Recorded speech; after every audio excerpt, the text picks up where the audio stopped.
Hello and welcome to this video. Today we're going to be talking about burns and skin cancer as part of our integumentary system unit.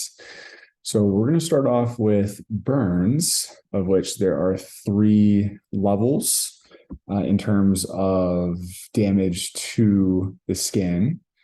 And we'll start off with the least damaging, least serious one, and that's a first-degree burn.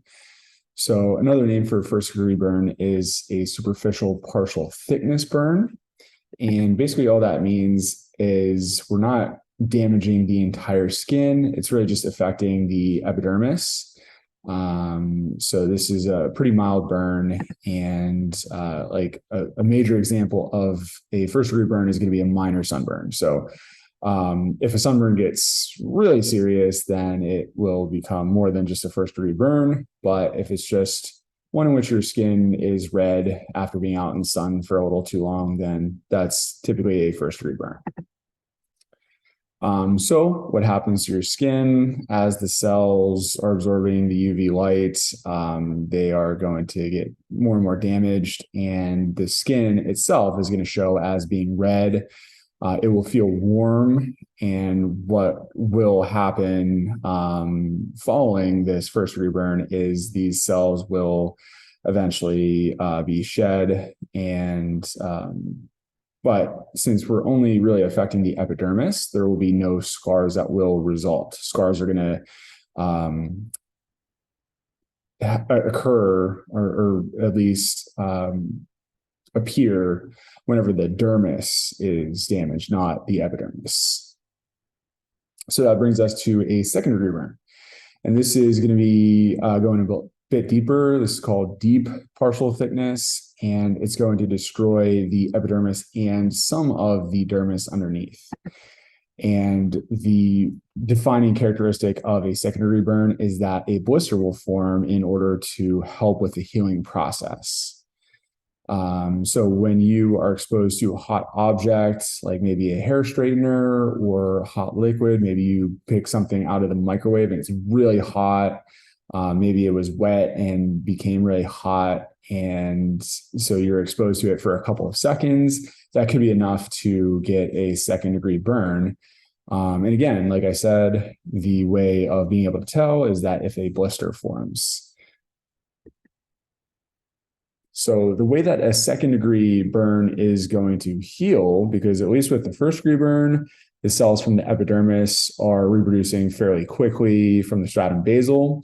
But with the second-degree burn, we are damaging some of the dermis as well. So what's going to happen here with the second-degree burn, the epidermis is going to heal itself through the underlying glands and follicles, because if you remember, both of these structures are epithelial tissues, so they'll be able to replenish these cells above in the epidermis.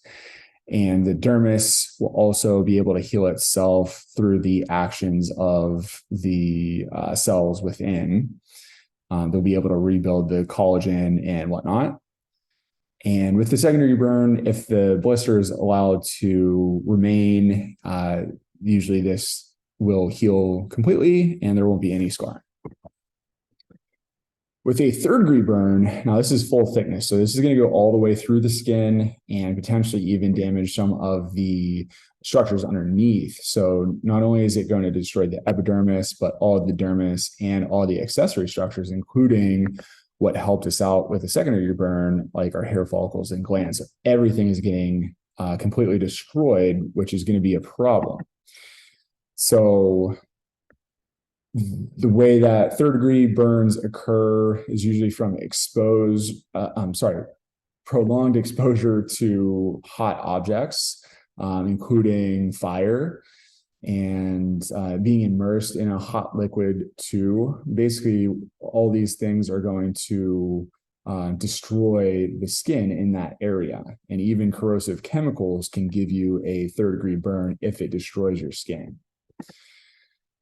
So third-degree burns are going to need to heal from the margins of that burn. So if this is a large area in the skin, this is going to occur slowly. So if it's a small area, maybe we can allow it to heal, but usually what's going to happen with a third degree burn is it's going to be necessary to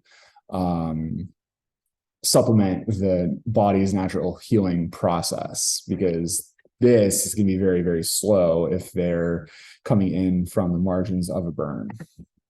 Okay, so the way that we will help out a third degree burn to heal is with a skin transplant, basically. That's called grafting.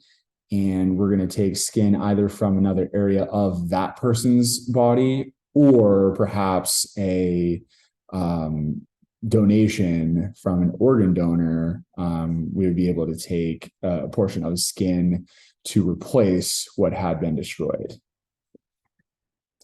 Okay, so these are just some images of what it would look like. So the first degree burn, reddened skin, that is a sunburn. This right here is a second degree burn. So a big blister has developed and the healing is going to occur underneath. So it's still protecting it and keeping it from, keeping all the moisture and the fluid in here to be able to heal the skin underneath. With a third degree burn, the body's still going to be trying to do the same thing, but there is no blister here to be able to cover this up. So basically what will happen, all the fluid that is coming here through inflammation is just going to escape through the skin, and that will dehydrate this person. So with a burn, going to a hospital, doctors will use what is called the rule of nines, using this diagram here. So all of these represent percentages of body surface covered by each of these regions. So 9%, 9%, 4.5%, and so on. So all this will add up to 100.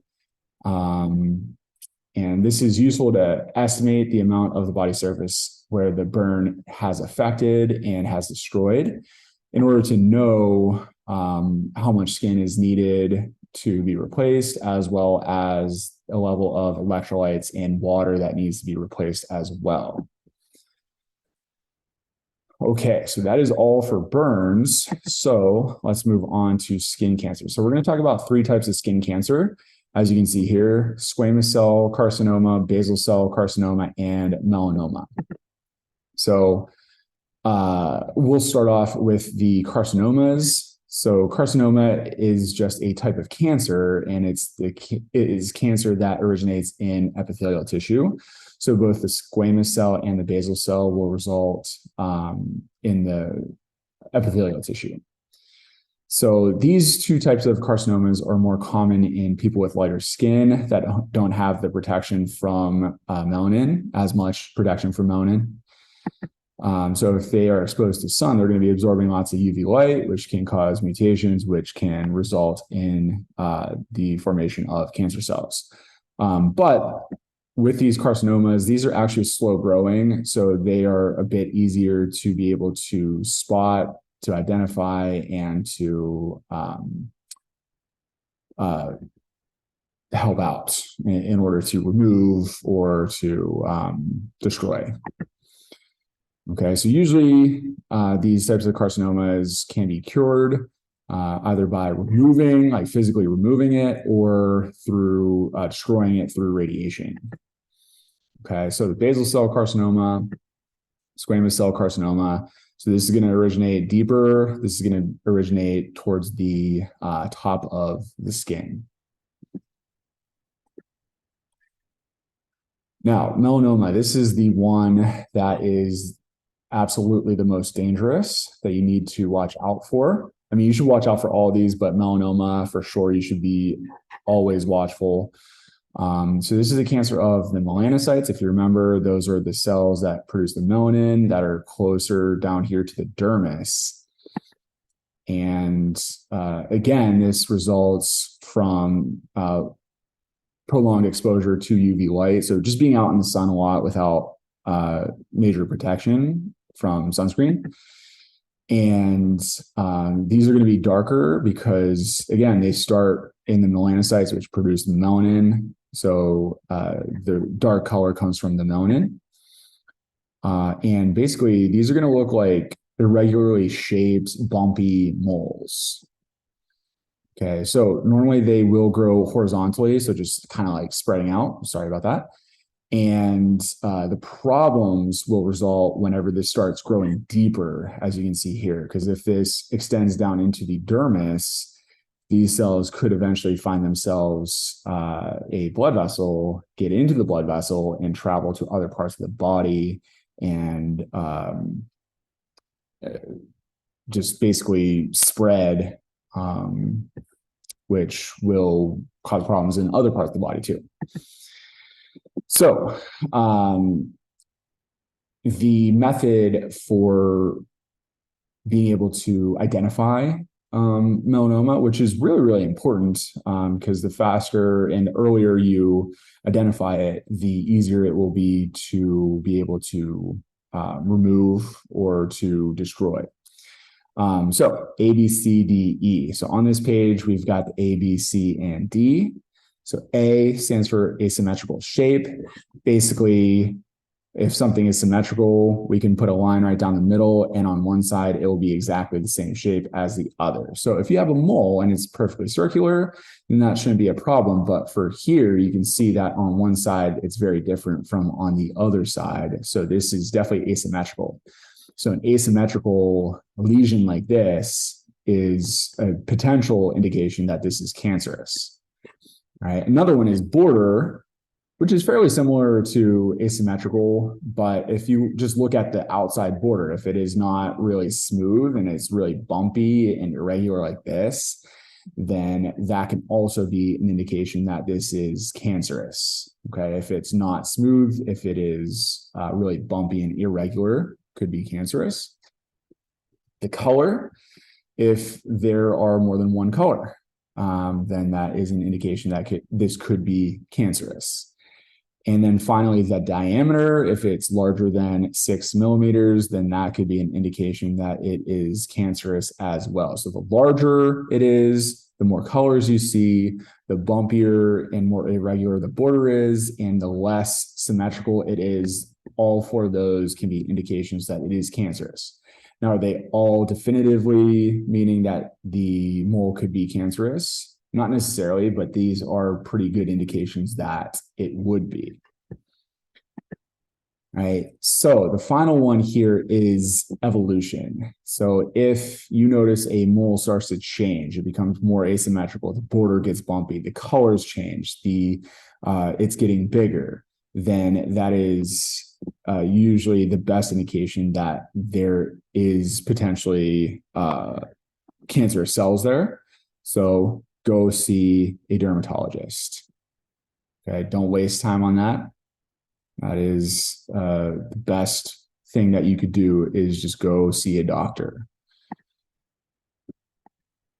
Okay, so again, what is your best way of avoiding these carcinomas and melanoma? Prevention by avoiding high intensity sunlight, or if you can't, wear some sunscreen. Okay, wear long sleeve shirts, long sleeve pants to avoid the UV lights. Okay, and be vigilant, right? Check yourself often and just be careful. Okay, so that is all for burns and skin cancer. So hopefully you found this useful. Now you can answer the questions that I provided for you. And if you have any questions, then you could email me. Have a good day.